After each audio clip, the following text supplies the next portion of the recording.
Assalamualaikum warahmatullahi wabarakatuh. Perkenalkan, nama saya Arif Rahayu dengan NIM 23115713.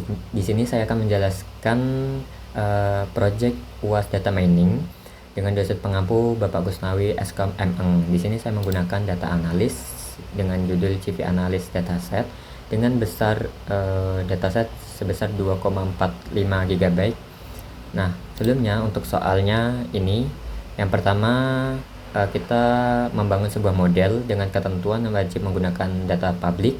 Kemudian proses mining ini mewajibkan kaidah tahapan dari data mining tersebut hingga proses processing sampai dengan metric evaluation. Kemudian yang ketiga itu konsep mining itu menggunakan pendekatan, ada dua di sini, ada predictive analysis dan juga descriptive analysis. Nah, untuk dataset ini saya menggunakan pendekatan predictive analysis karena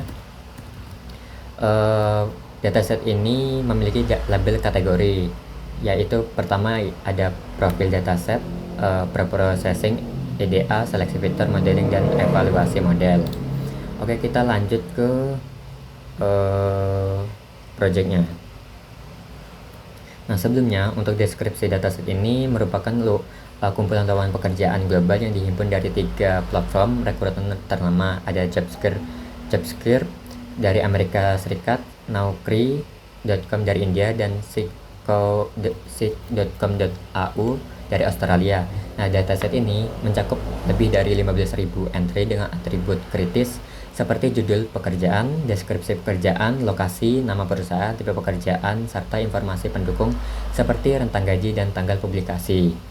Nah, selanjutnya tujuan dari project ini yaitu mengkategorikan lowongan pekerjaan ke dalam 3 kategori utama, yaitu data science, software engineering, dan data analyst berdasarkan pola teks dalam judul dan deskripsi pekerjaan.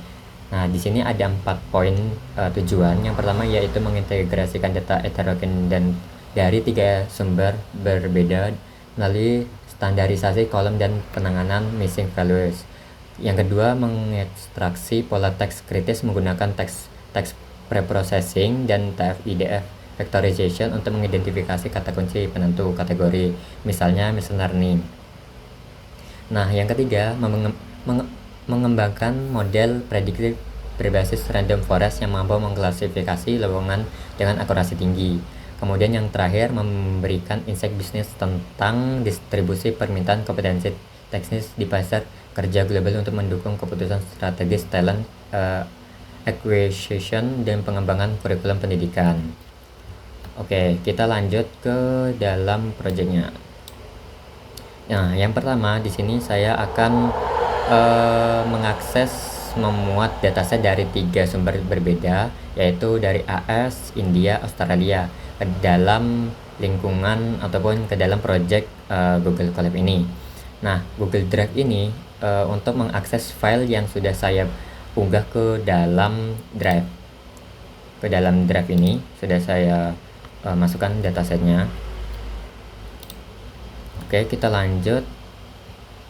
Dari sini kita mendapatkan bahwa di sini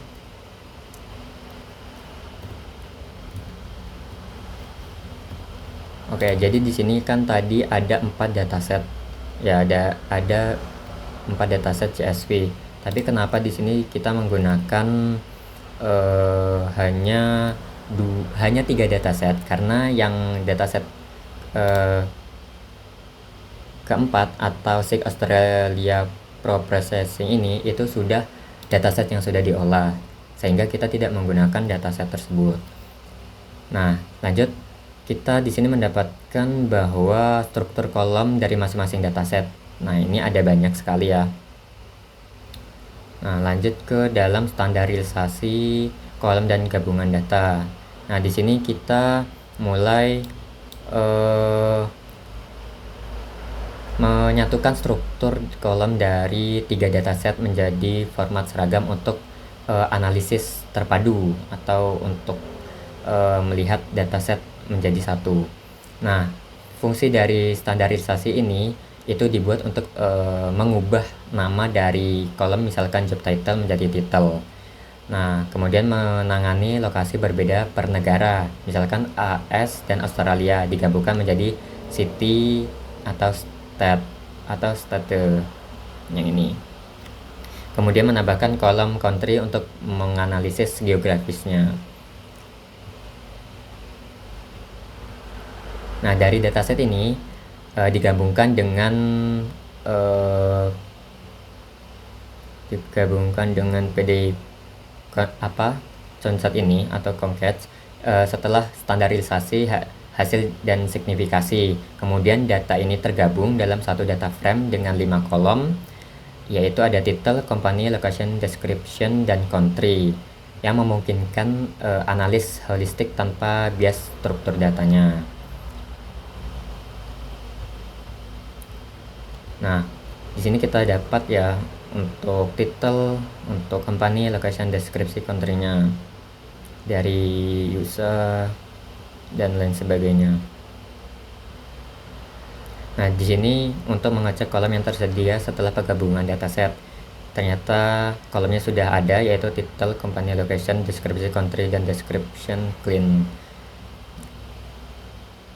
Nah, selanjutnya yang ketiga itu ada analisis awal dari preprocessing, di mana kita memastikan bahwa kualitas data ini penanganannya sangat missing values dan preprocessing text.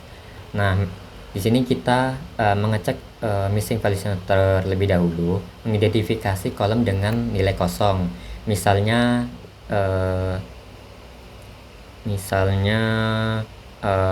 location ya yang di atas tadi itu memiliki sekitar 11.633 missing values. Kemudian kita hapus missing values-nya, menjadikannya hanya kolom title dan description yang dipertahankan. Nah, preprocessing ini membersihkan teks dengan regex, yaitu menghapus karakter non-alfabet dan mengkonversikan ke lowercase. Nah, ini ya.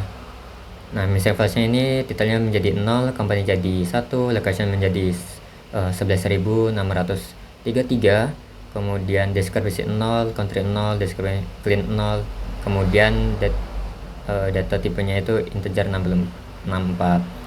Nah, clean ini ini adalah clean deskripsinya, kurang lebih seperti ini. Nah, kemudian untuk EDA-nya kita distribusi pekerjaan per negara. Nah, di sini dari sel ini memahami pola distribusi data dan kata kunci dominan melalui visualisasi. Nah, yang pertama distribusi per negara. Nah, di sini kita menggunakan SNS Conplot ini untuk membandingkan jumlah lowongan di AS, India, dan Australia. Kemudian word code ini itu digunakan untuk menganalisis frekuensi kata kunci di deskripsi pekerjaan. Nah, setelah itu kita mendapatkan bahwa distribusi per negara itu mencapai 30.000 untuk Australia, India sekitar 20.000 sekian, dan US itu sebesar 10.000. Nah, di sini kita bisa ini kata kunci terpopuler di deskripsi pekerjaan ya. Kita mendapatkan yang mendominasi itu data science, karena kita melihat dari data yang kita cari. Nah, temuan ini nih mengonfirmasi relevansi pendekatan prediktif analis untuk klasifikasi kategori pekerjaan berbasis kata kunci. Nah, lanjut ke dalam modeling. Nah, modeling ini bertujuan untuk membangun model prediktif untuk mengklasifikasi kategori pekerjaan berdasarkan deskripsi lowongan. Nah, ini untuk penjelasan singkatnya, yaitu yang pertama membuat label kategori pekerjaan berdasarkan kata kunci, yaitu judul, misalkan data scientist untuk data science. Kemudian memfilter hanya kategori utama, yaitu ada data science, software engineering, dan data analis. Kemudian yang ketiga yaitu konversi teks deskripsi ke vektor TF-IDF 300 fitur. Nah, di sini kita split data 80% dengan melatih uji coba itu sebesar 20%, dengan random start itu 42 untuk reproducibility-nya. Nah, dari sel ini kita membuat mengidentifikasi kategori melalui kata kunci yang sudah saya jelaskan tadi ya. Kemudian mengekstraksi fitur teks, kemudian mengekstraksi fitur teks, kemudian split data. Nah, kemudian kita tampilkan split datanya bahwa X transepnya itu sebesar 12495 300, X transepnya ini 3124 300, kemudian X transepnya ini 12495, kemudian X transepnya ini 3124. Nah, TF IDF ini berhasil menangkap pola kata kunci yang relevan dengan kategori pekerjaan. Nah, split data tadi itu seimbang, yang memastikan model tidak overfit pada data latih. Nah, kemudian lanjut ke latih model. Nah, latih model ini kita bertujuan melatih model klasifikasi yang robust dan akurat dengan menggunakan random forest classifier dengan parameter yang ini ya, yang NST-motor itu 100, kemudian random start itu 42. Kenapa memilih itu? Karena kemampuan menangani data teks berdimensi tinggi, resistensi terhadap overfitting melalui ensemble learning hasil signifikasi. Nah, model ini terlatih dan siap digunakan untuk prediksi kategori pekerjaan dengan input deskripsi lowongan. Kemudian kita masuk ke dalam evaluasi model.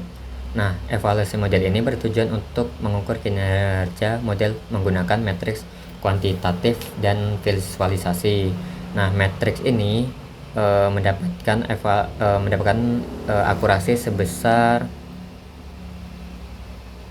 97,5% dengan hanya 78 kesalahan dari 3124 data uji. Nah, F1 score ini rata-rata 0,97. Nah, yang menunjukkan bahwa keseimbangan antara precision data dan recall. Nah, recall selanjutnya untuk data science yaitu mendapatkan nilai 1. Semua data science ini terdeteksi dengan benar ya. Hasil menunjukkan model ini. Nah, kemudian untuk confusion matrix di sini kita mendapatkan data science itu sebesar 2006, menunjukkan bahwa prediksi benar dari 2013 data. Kemudian software engineering itu sebesar 755 ya, atau sekitar 787 dari datanya, yang benar itu 755.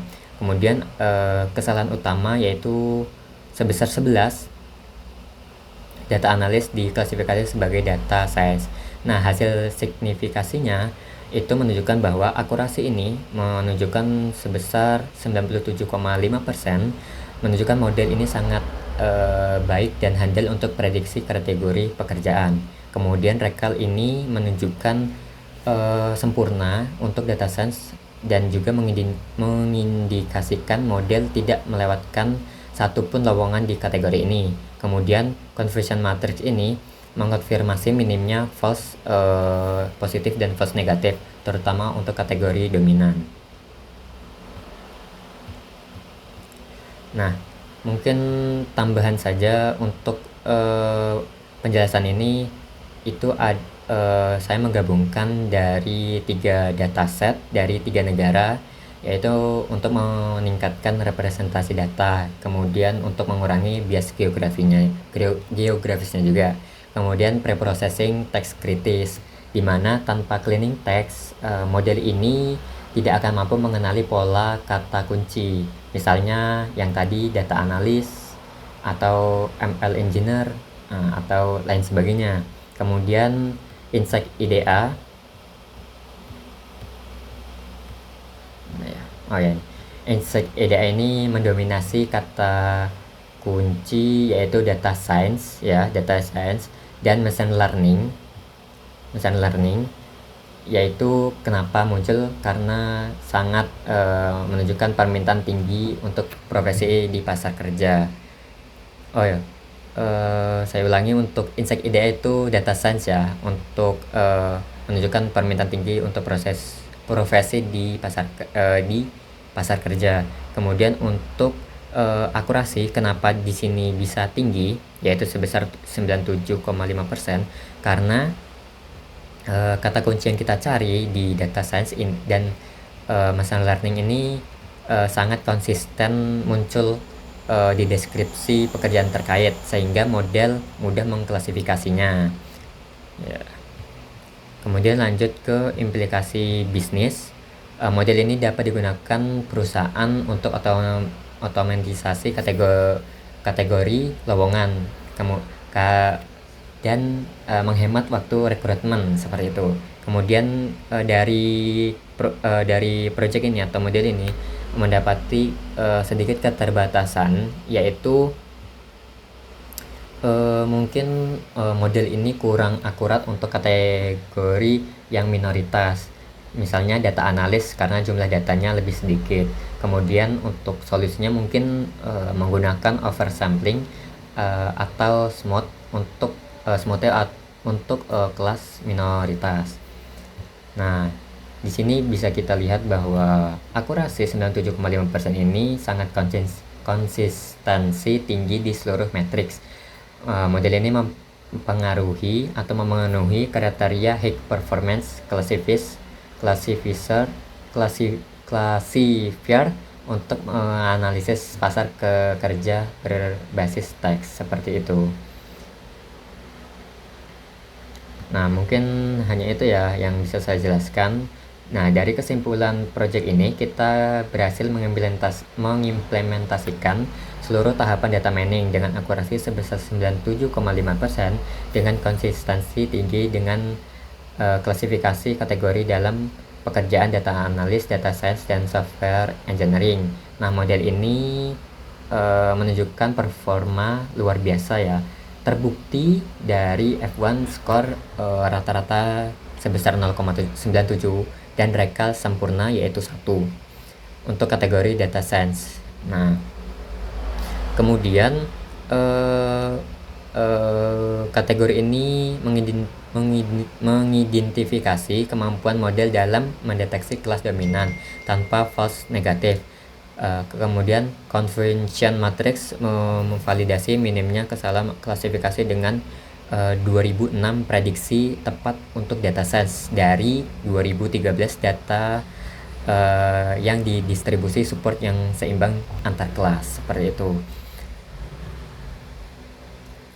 Nah, mungkin hanya itu saja yang bisa saya jelaskan dari project UAS data mining dari dataset dataset analis. Kurang lebihnya saya mohon maaf jika ada salah kata dalam pengucapan atau penyampaian penjelasan saya. Saya akhiri. Wassalamualaikum warahmatullahi wabarakatuh.